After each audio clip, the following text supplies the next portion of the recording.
Hello everyone, Dr. Eames here. What I'd like to talk to you about this time is more on the human relations movement, but in particular the work of Douglas MacGregor. Now, Douglas MacGregor was an American university professor. He born in 1906, lived all the way through 1964, I believe, and what he's known for is developing a theory of human relations in the workplace called Theory X and Theory Y. Theory X and Theory Y is really about what managers think. And this theory posited that managers either believe one way, Theory X, about workers, or they believe the other way, Theory Y. Theory X is basically a very negative view of workers, and Theory Y is a much different sort of viewpoint based on accepting that there are behavioral and group processes that go on and so forth. He wrote a very influential book on this Theory X and Theory Y, The Human Side of Enterprise. I believe it came out in 1961. It has been one of the most influential books on management, I would say, ever written, and it has influenced the practice of managers for decades. My own thinking on it is that today, it is sort of true that managers either adopt one or the other of these stances. And I do tend to agree from what I've read in a few places that there are probably more Manager X thinking managers out there than there are those who believe in Theory Y. But Theory Y is widely disseminated. It is increasing. In more and more in today's world, we are, I think, coming to more or less common agreement that Theory Y is the way to go. So what I'd like to do is just go through the basic assumptions of Theory X and Theory Y and lay it out for you. First of all, the assumptions. Well, Theory X means that people do not like to work and try to avoid work. This is kind of an extension of what we saw with scientific management, that people don't like work, that they'll be lazy and not work unless they're closely watched and so forth. We don't believe that today necessarily, right? I would think that most of you would agree with that.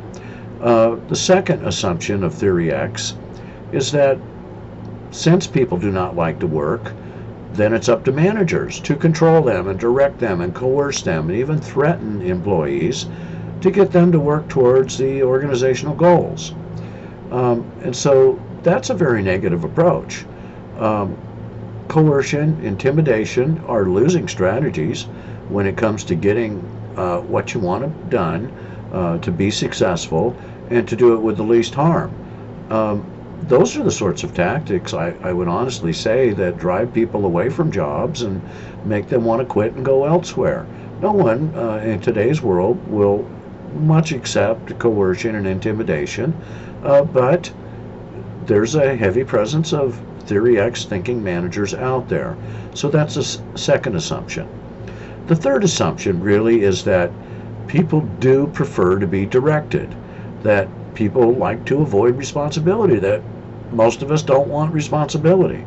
And what we really want is security, and that most of us don't want or have any ambition. I think that's what you believe. If you believe that sort of stuff. I don't think that's true myself. I don't really hold to these Theory X beliefs. Now, that's not to say that I haven't seen a lot of people behave in ways that would make managers think that. But I think also we have to keep in mind the context of the various work situations. If a person is in a factory, or even say today's equivalent of the modern factory, the fast food job, everything is about how fast can you do it, can you meet the minimum requirements, can you get the job done, are you efficient enough, are you paying attention. Not necessarily about teamwork, other than you're all working together to get the level of production that you want. I don't agree that people don't want responsibility. People like to be able to make those low-level decisions and not to have to ask the boss every time they think something needs to be done. So let's talk a little bit just about now these Theory Y assumptions, which are a much different sort of thinking about people. The first one, people do not naturally dislike work. People believe that work is a natural part of their lives. The second one, people are internally motivated to reach objectives to which they are committed. This speaks somewhat to Maslow's hierarchy of needs pyramid, in its belief that people are motivated by some basic wants and needs, and if you satisfy those, then you can move up to others, objectives and ambitions that you have that you're committed to achieving. The third assumption, the theory Y assumption, is that people are committed to their goals, to reaching them to the degree for which they receive some personal reward that's expected when they do reach their objective. So if all it is a intrinsic reward where the boss says, great job, sometimes that's good enough for us. We got the reward we were expecting. Or we got our paycheck next week because we had another week where we met our minimum or above production or performance requirements on the job. We made our goals that we were supposed to meet. We got paid again. And so we're committed to those goals as long as the organization is committed to meeting their goals, which is making sure we get paid on time and regularly. So it's more, this particular assumption is that it's a two-way street. We work according to our expectations of what we're going to receive out of it. Although we all are also motivated by those intrinsic smaller goals that just make us feel good for whatever reason. The fourth theory Y assumption is people do indeed seek responsibility and accept responsibility under those sorts of favorable conditions. We're not mice. We're not timid.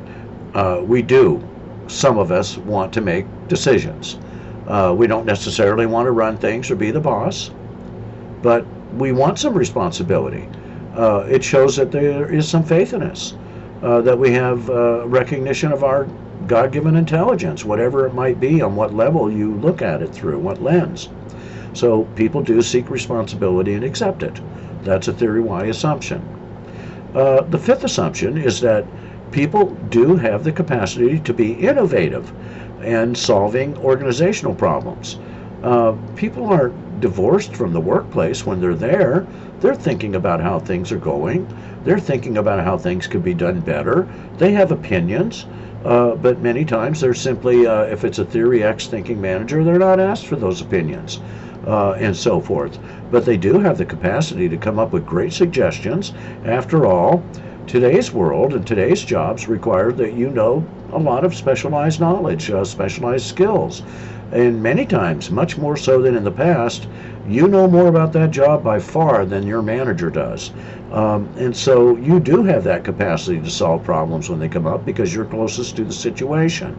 And so I think personally that people do have the capacity to be innovative when they need to be, to the extent they need to be, depending. The sixth and final theory Y assumption here is that people are bright. You accept the fact that most people are intelligent. That's not hard for me to grasp. Of course, I'm in a setting where I'm meeting people who want to learn and who are learning, and I generally see everyone as bright. You have to prove otherwise to me. But the problem with that is, under most organizational conditions, their potential is underutilized. So the assumption is people are smart, but unfortunately, their intelligence isn't always relied upon. They're not given responsibility. They're not delegated to get something where they can make low-level decisions.